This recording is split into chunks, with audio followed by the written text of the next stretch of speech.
Welcome, I'm Bill Haney. Let's have a conversation. There really is no one term to use to describe our guest.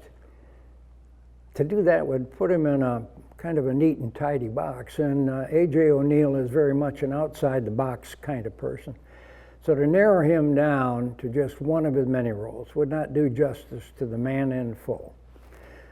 I've known A.J. for a while, but every time we talk, I learn something more about an involvement of his in some of the many communities at work and activities and working with individual people. Things I had never heard of before. I expect our conversation today will bring new revelations. We'll start though with a couple of things that A.J. has done or that he has been, but I'm sure as we go along we'll touch on many other things. Here's a few of the topics we're likely to get to today. I checked the records, A.J., and of the guests we've had here in this series of conversations over the last 4 years. And A.J. is our first guest who's been in the Guinness Book of World Records. And he's had more than one overture at that. He's a self-described chief bean officer. You know, that's a job title I had never seen before. But A.J. brewed that line up to showcase his bags of coffee for the company he founded, Detroit Bold Coffee Company. A.J. is also the author of a fascinating book with insights into just a few of his careers. And here's what our mutual friend Ernie Harwell wrote in the foreword to A.J.'s delightful book, In Sunlight or in Shadow. And A.J. and I were good friends with Ernie. And Ernie wrote that A.J. seems to be a guy who sees the positive side of life and who is willing to follow his dreams. He draws people into his world, and they see his vision and believe that they can accomplish almost anything. And there's probably more than one reason why A.J. got that way. I'm not sure he was born that way, but I think one of the things that happened was a very rapid descent that he made a number of years ago that changed his life. What was it, 15 or 20 perhaps? A.J., why don't you tell us about that incident that probably gave you a different perspective on things? Yeah, thank you, Bill. It's a real honor and a pleasure to be here. Get a tear in my eye thinking about Ernie and those beautiful words that he said. It was just so kind. I was a career roofer. I had a roofing company with my brothers, and just like any other day, it was July, and we were finishing a roof over in Pontiac at the top of a peak, 3 stories up. Gust of wind on a July summer came through and blew me off my ladder. 35 feet below I fell, smashed off my pickup truck onto the street, and was very badly injured. Broke a lot of bones, and thank God for the medical profession and the doctors and the nurses, but I got put back together after many, many months. And as I got close to the time where I was cleared to return to work, the doctor said, you know, you're okay, but try to find a job without a ladder. Yeah, stay in the ground for a change. Yeah. That's not a bad idea. Yeah, so what did you do? I was walking with a friend of mine downtown Royal Oak, and there was a store closing, a restaurant closing, and I said, you know, if I ever had a restaurant, I'd call it Soup for You, and then the sign would say Soup for You when we were open and no soup for you when we were closed. Yeah. And that would be the way to go, and I said the marketing would be the thing, and the rest would follow. And that deal didn't go through, but the lawyer that helped me write up the lease called me a few months later and said, there's a spot in downtown Ferndale I want you to have a look at. And next thing you know, we opened A.J.'s Cafe, April 1st of 2007. Wow, well, that had been kind of a community watering hole or a local spot for some time years before, hadn't it? It was. It was called Zato's, and it was very popular as a vegan hippie hangout, a bohemian, very unpretentious place.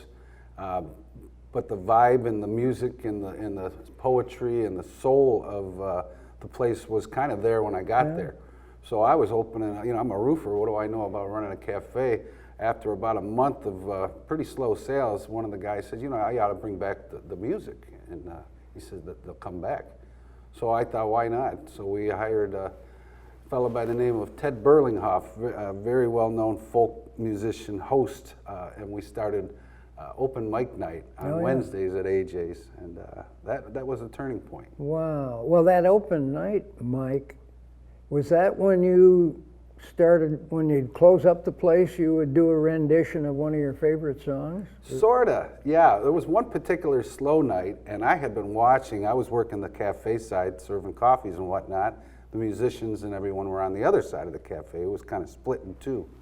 And it was slow, so I asked Ted if I could sing a song. And he said, sure, it's your place. You can do whatever you want.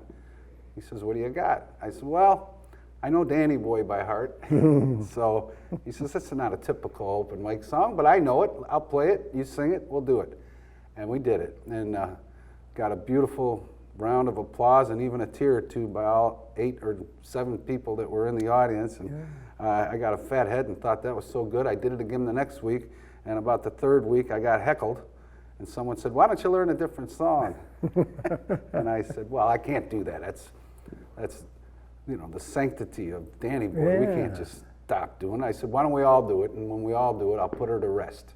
And that turned into the world's longest Danny Boy marathon. It was a 50-hour, nonstop Danny Boy performance concert, one after another. People came from all over the country to sing, and some of the stories, even our own governor, Jennifer Granholm, came in on St. Patrick's Day as we were about a few hours away from finishing and sang. And at the end of everybody's performance, I had a eulogy book. And everyone would sign the eulogy because we were putting Danny Boy to rest. Well, I get it. So at the end, she signed the eulogy book. Great time, this was awesome. And at 5 o'clock, we had a preacher come in and give last rites to Danny Boy and vowed never to sing it again. Oh, man. Of course we did. Yeah, well, did your friend JP participate in that, McCarthy? JP was the inspiration behind that because, as I was growing up, I heard 760 WJR. He always had a St. Patrick's Day party and always had Fat Bob Taylor and all the other guys sing Danny Boy. And I thought, someday I'm going to learn, get good enough to sing it. So I rehearsed it at my own house thinking I would go in there and just do an impromptu audition and try to get on. I was just nobody, but unfortunately he got cancer and became ill and had a rapid decline and passed away before I got the chance. I know I tried to be a donor, but my blood didn't match. He was very unusual in that respect, and they couldn't get matches, but I still have a cup from one of his St. Patrick's Day things. Oh, wow. Pretty faded ink by now on the cup, but JP was a big promoter of a lot of Detroit causes, which you have been, and I don't know if you always had been that way or inherited some of that, or if your rapid descent from that roof kind of made you appreciate more just getting back to normal and then being able to help other people. I know you've done that in many ways. I recall an involvement you had, and I don't remember what your role was, except I know it was instrumental, in the lighting of the streets, Highland Park. Things like that would occur to you that, well, there's more crime than there ought to be down there. And, maybe if we shed a little light on the subject. And so you got involved with that. And you've been involved in many causes, but the marathon brought a lot of attention, and not just in our area, but then you did another one, a longer one, and I went down there. Was that the Eastern Market one? It was, yeah. We did 393 hours. We've actually had 4 assembly line concerts. Assembly line, See, yeah. the Guinness people wouldn't give us a world record for the Danny Boy Marathon. So what we did was the next year, we held the world's longest concert by multiple artists. And that was called the Assembly Line Concert, because I thought, much like Farm Aid and Willie Nelson, we didn't have the je ne sais quoi, but we did have a little cafe, and I thought, why not the little guy bail out the big guy? Because we're all one community. Right. And it matters, because without them, I don't have a cafe, and you don't have a diner or a school or anything else. Yeah. We're so indebted to each other and those hardworking humans that really make it all possible. So we had the world's longest concert the following year, and it made global news. It was followed just by over 6 million people online, back when online was just kind of coming into its importance into our communication. And once we accomplished that, we were known as the little cafe that bailed out the American auto industry one cup of coffee at a time. And I thought, you know, we ought to probably do something with that. Well, you know what? These things ripple outward in many, many different ways, only one of which was your line,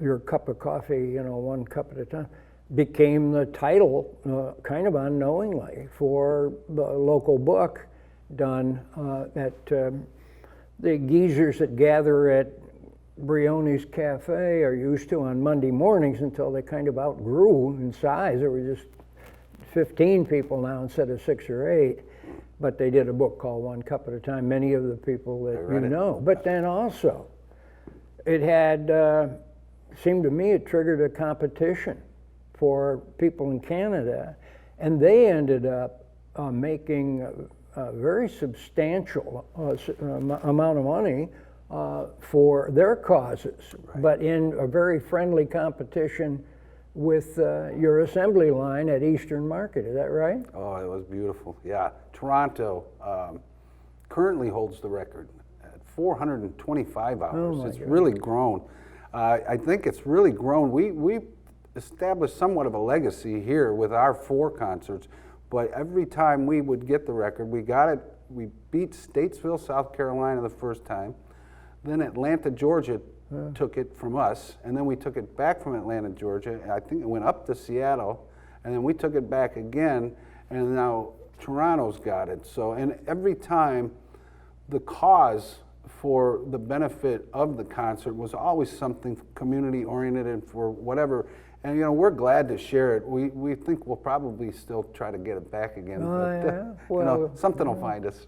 Well, how did you get from the roof? We know how you got from the roof to the concrete sidewalk or driveway. We know that. We know that how you got into the AJ's Cafe. But how did you get from the cafe into founding Detroit Bold Coffee Company, which is now in many, many places around here, many of the stores, and has become very well established? How did that happen? Well, I think the best way to put that is, you know, when I first opened the cafe, I had an epiphany that it really wasn't my job to figure it out. Yeah. It was just my job to show up and open my doors. And I learned that, you know, we have to help everybody. It doesn't matter what they look like or where they came from or who they love or whatever their background is. When people go through the door of AJ's Cafe, I had to treat them all like they were the most important thing there. Right. And that humbled me in a way, but it really taught me to get the heck out of the way and not try to be the guy that has to run the show, just to really be attentive and avail myself to help wherever it was needed. Yeah. And that's really what taught me. Is the concerts, you know, I sang Danny Boy. I didn't know how to do much more than that. Yeah. And it turned into a global event because I got out of the way. Yeah. I just got out of the way. But then, of course, you were serving up a lot of coffee. So you learned more about coffee while you were running the cafe. And then how did you get into having it roasted and packaged and merchandised everywhere? That's a fun story. I was taking my 15 minutes of fame of all this global attention, and a national publication said we were the little cafe that bailed out the American auto industry one cup of coffee at a time. And I thought, that's probably something I can use. So I Googled business consultant, and a fella from Birmingham came down to visit me at the cafe, and he says, they're not here for the furniture. They're not here for the nice stuff. They're here because of what you've done. And you got a coffee shop. He said, if you develop a coffee right, you'll be looking for a manufacturer inside a year, because 220 million people a day drink this stuff. And I thought, well, let's give it a try. So I took what was the real mantra of what the cafe had become to me, which was really the culmination of people coming together who are real hardworking people, and developed Detroit Bold as the awesome style coffee for hardworking humans everywhere. And that really was a story that told itself. And I got in touch with a dear friend, Jack Aronson, who was instrumental in helping me get started off the ground. And he really kind of guided. Jack Aronson just passed away, by the way. Dearly beloved person who founded Garden Fresh Salsa. Oh, right. And was one of the more benevolent, kind people that this town has ever known. Salsa in the country. Best salsa, and tireless, hardworking person, and really just did things without so many things to help so many people without anybody ever knowing about it. And he was really a big guide for me. So he helped me to get my first big presentation to one of the big chain stores. And when I made that presentation and we got accepted there, it pretty much started a ripple effect to bring us into over 1,000 stores now and growing.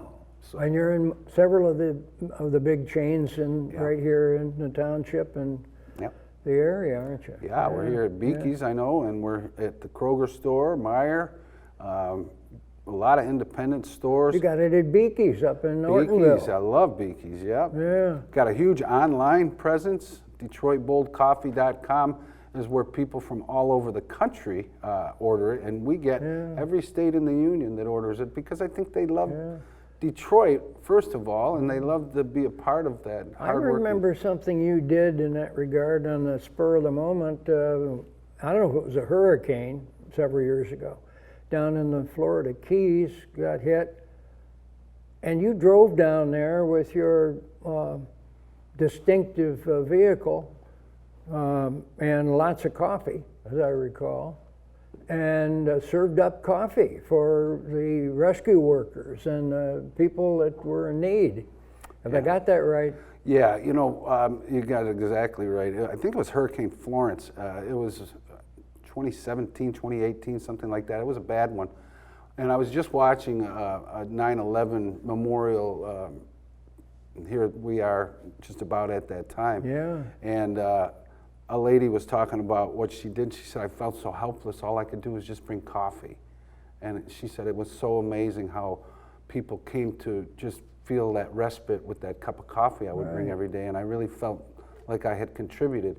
And coffee is such a conduit to so many things. We really have an emotional attachment to that cup of coffee, and how that really should kind of be the background. But there's nothing more normal than a good cup of coffee, but there's nothing worse than a bad cup of coffee. And that can really ruin a few hours of people's day. So, that coffee, it's just such a conduit for community, gathering places, people's breaks, the motivation to get things done. It's just a wonderful it's really appropriate for you, because that's your thing as an individual. You're an activist in the best sense of the word, because you respond to needs and to causes, indifferent to what the political implications might be. If people are in need, you do what you can to help them. So that kind of energy and stimulation is what people associate with coffee. Absolutely. And I'm a snob about coffee, at least. And I know some of my kids will put on a pot and have it go all day long. In fact, I've got one daughter and a very industrious husband of hers, and he roasts it. He doesn't drink it himself, but he roasts it because the rest of the family likes it. But they will keep a pot on, and another daughter in Indianapolis, same way. but I got to have it fresh, you know. And Yeah, I mean, right? sure. And I usually tell a waitress at a restaurant that I'd like a cup of coffee, but I'll wait until you make your fresh pot, and I'd like to have the first cup of that. I don't know how common that is, because a lot of people like it when it's aged in the pot for a few hours. You know, I got the idea for the coffee from my father, who worked on a factory line and had a thermos the old-fashioned way. And I imagine what he tasted at 3 o'clock in the afternoon was a cup of coffee that probably wasn't piping fresh, but it was just gave him enough gas to get the job done in that last hour. And as I searched for profiles of the perfect taste of our coffee, I finally found it in that really just that working class Joe that really was a step above that. And we call it premium working class Joe, because the working class folks of any community are the integral connection to make it all work. And they deserve something better than just a standard cup of coffee. It doesn't have to be flashy, it's got to get the job done. And that's really how the whole taste profiling came about. I know you had several different varieties, and I've tried them all. And there's an 8 Mile, there's a Woodward Avenue, there's you got a French roast, and others, I'm sure. Was there a midnight or was it real dark? Oh yeah, Nightmare Black is for the Halloween season, okay. and that's coming coming up. I'm getting orders already for Nightmare Black. In fact, I just saw an order come in from a dear friend of ours, Jack Lessenberry, who's got to have his Nightmare Black, and we do have one other one called Cafe Signature. Oh yeah. And that is an homage to the cafe and from where it all came, and remember us to keep our compass pointed north. Yeah. Well, Jack Lessenberry sat in that same chair a couple of months ago, and seems to me he asked if we had any coffee, and we didn't. But this has really been a delightful conversation for me, because as I said before, I always learn things from you that I had no clue about. I knew about some of these things, but I'm really happy that you came out, and you spend time out in this area. It's not like you're downtown all the time, but you put a few miles on that vehicle of yours, and I know that the Backyard Birders Club, your friend Bob McGowan, our president and founder of that, and his folks meet every last Wednesday of every month. And that's been a staple, that you come out with your big coffee urns, and there's never any left at the end of the night, I know, because I try. But I'm delighted you came out today. Really enjoyed the conversation, and we'll be sure to let our viewers know where they can find out more. And I would, by the way, is this book available still? This Sunlight Orange Shadow? I seem to recall you had a kiosk down at Eastern Market on the weekend. When is it, Saturdays? We do, yeah. We have a weekend market, and if you contact us on the website, we'll be sure and get you a copy of it if you like. And we're also on hand from 11 a.m. to 2 p.m. every Saturday at Eastern Market in Shed 3. And we'd be glad to get you a copy there too. One of the great institutions, not just in Detroit, not just in Michigan, but there are people that come in from all over, and they make it a point to go to Eastern Market. The fresh veggies and fruits and all kinds of odds and ends. So I'm a big fan of Eastern. But I'm also a big fan of Detroit Bold, and A.J. O'Neill, our guest today. Thanks for coming in, and thanks to our viewers for sitting in on another conversation with Bill. We'll have another one coming up soon. Thanks for being with us.